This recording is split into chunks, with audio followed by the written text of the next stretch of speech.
1991, and it was accompanied by armed action. In June 1991, the Slovenian military formations, without any cause, killed in cold blood JNA soldiers who were securing the border towards Austria in Italy and took over border posts.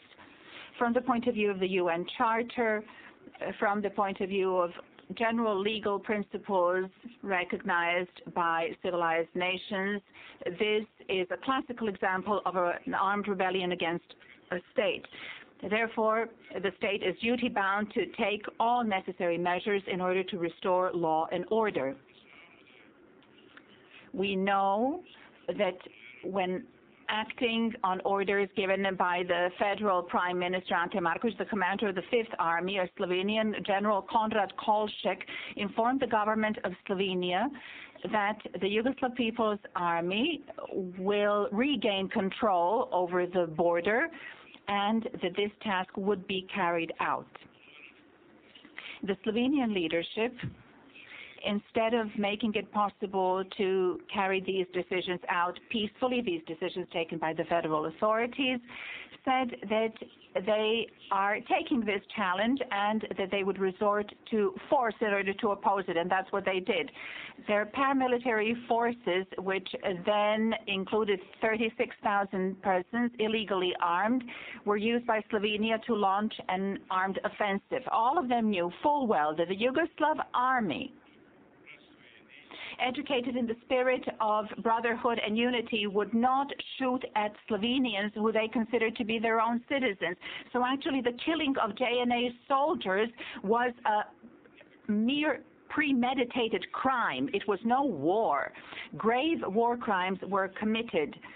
Not even military medical institutions were spared. The Troika of the European community toured the area and described the dramatic situation. There is a long list of crimes, and there is also film material documenting the crimes of the Slovenian paramilitary forces. And this footage was shot by an Austrian TV company. Due to the time of the Slovenian paramilitary forces, and this footage was shot by an Austrian TV company.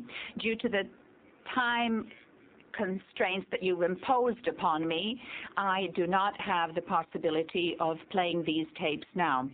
But I am going to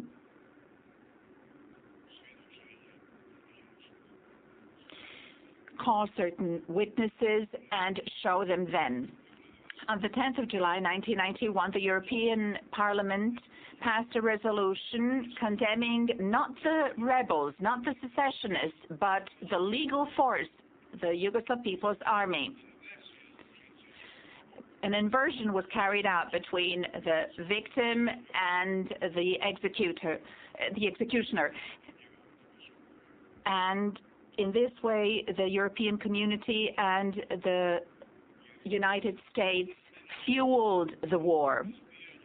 I'm pointing this out because it has been said time and again ever since that this is what happened in the former Yugoslavia, and this is a formula that was resorted to all the time. In Croatia, crimes against the Serbs started even earlier, even before secession was declared. The same methods in the same areas where the genocide against the Serb people started in 1941 by the Ustashi formations in the so-called independent state of Croatia. World experts who studied genocide, the genocides that occurred in different places and at different times, for example, Leo Cooper, Peter Drost, Ted Gertz, Louis Horowitz, George Cram, and others came to the conclusion that genocide over a people can occur only once.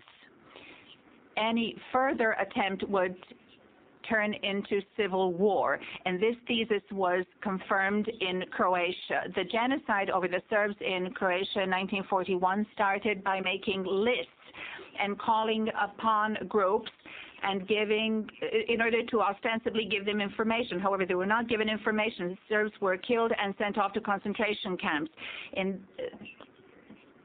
this time, when similar things were done, the Serbs resisted, and they felt seriously manipulated by politicians who had defended ideals of fraternity and unity, and then called upon the people in a different way. Old Ustashi formulas and old Ustashi symbols were resorted to.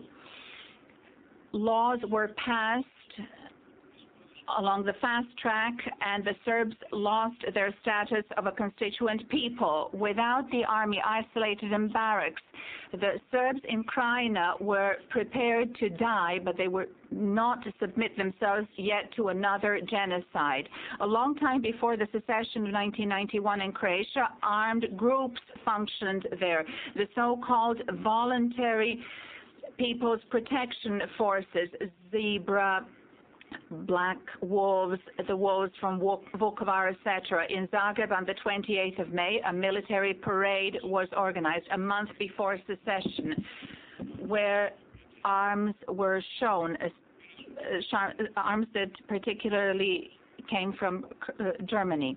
These were only preparations from what would happen later. Groups of paramilitaries were transferred from Croatia to Bosnia at that time because President Tudjman had announced a change of borders, and that the borders of Croatia would be moved to the Drina.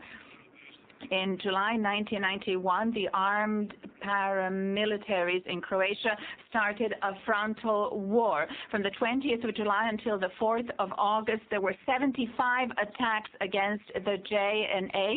Could the speaker please be asked to slow down? It is impossible for the interpreters to follow any longer. Which the interpreters are asking you to speak slowly, more slowly. They could have said that to me. I didn't hear them. Did. Very well. Serb houses were set on fire, and individual crimes against Serbs were transformed into mass liquidations. In the cornfield near the village of Jankovci, 65 Serbs were slaughtered. All of them have been identified. In the village of Svinjareva, 25 were killed, and so on and so forth. Entire villages in the areas of Papuk and Slunj were razed to the ground. The most widespread form of terror over the Serbian people were forcible evictions, and this was the strongest link between the years 1941 and 1991. These activities began in Western Slovenia immediately after the HDZ won the elections. Psychosis was created so that people would be encouraged to move out. Various methods were used. Serbian children were mocked in school. The people were brought into police stations. Serbs were dismissed from work on a large scale. Their houses were bombed. The crisis staff in Slavonska Poževa on the 28th of October 1991 issued an order on the eviction of Serbs from 24 villages, Orjakovac, Oblača, Slatina, and so on, within a 24-hour period. This order was broadcast on the radio and published in the press. Those who refused to comply were taken to concentration camps. Large-scale exodus of Serbs in the areas of Podravka, Slatina, and Daruvar took place. From July to August 1991, to the 1992, many Serbian villages were ethnically cleansed. Documents on all this were submitted to the European community. War activities were then taken to the territory of Bosnia and Herzegovina. The ideological foundations were laid in 1970 with the Islamic declaration of Alija Izetbegović. This was a secret platform. Later on, in